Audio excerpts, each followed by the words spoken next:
ఇక కేసీఆర్ గారి తర్వాత కేటీఆర్ గారు, అంటే పార్టీని గాడిలో పెట్టేందుకు కేసీఆర్ గారు ఎంత ఇదిగా కృషి చేస్తున్నారో ఆయన ఆలోచనల్ని కార్యరూపం దాల్చడంలో కేటీఆర్ ప్రముఖ పాత్ర పోషిస్తారు. ప్రస్తుతం ఆయన ఇంకా ఎక్కువ బాధ్యత ఉందనుకోవాలి కేటీఆర్ మీద.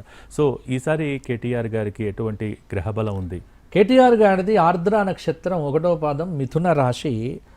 కేటీఆర్ గారి లగ్నం మీన లగ్నం. లగ్నాత్ ద్వితీయంలో కేతువు, తృతీయ గురువు, చతుర్థ చంద్రుడు, పంచమ సూర్య బుధ శనుల యొక్క కలయిక, షష్ఠ స్థానంలో కుజుడు, అష్టమంలో భాగ్యరాహువు. భాగ్యరాహు ఉన్నటువంటి వాడు విదేశంలో బాగా అద్భుతమైన యోగాలు సాధిస్తాడు స్వదేశంలో కంటే. కాబట్టి కేటీఆర్ గారికి ప్రస్తుతం శని మహాదశలో గురువులో శుక్రుడి యొక్క అంతర్దశ 49 సంవత్సరాలు.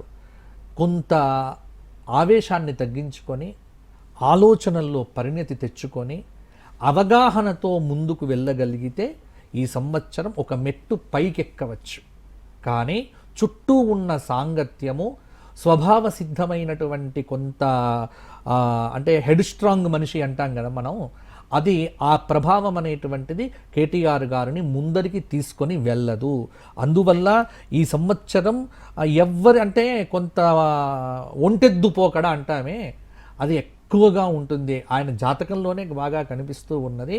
అందరినీ కలుపుకుంటూ పోయి కొంత తండ్రి గారి యొక్క మాటను పూర్తిగా తీసుకొని వెళ్తే ఇప్పుడు ఆయనకు సలహాలు సూచనలు బాగా అవసరం అవుతాయి.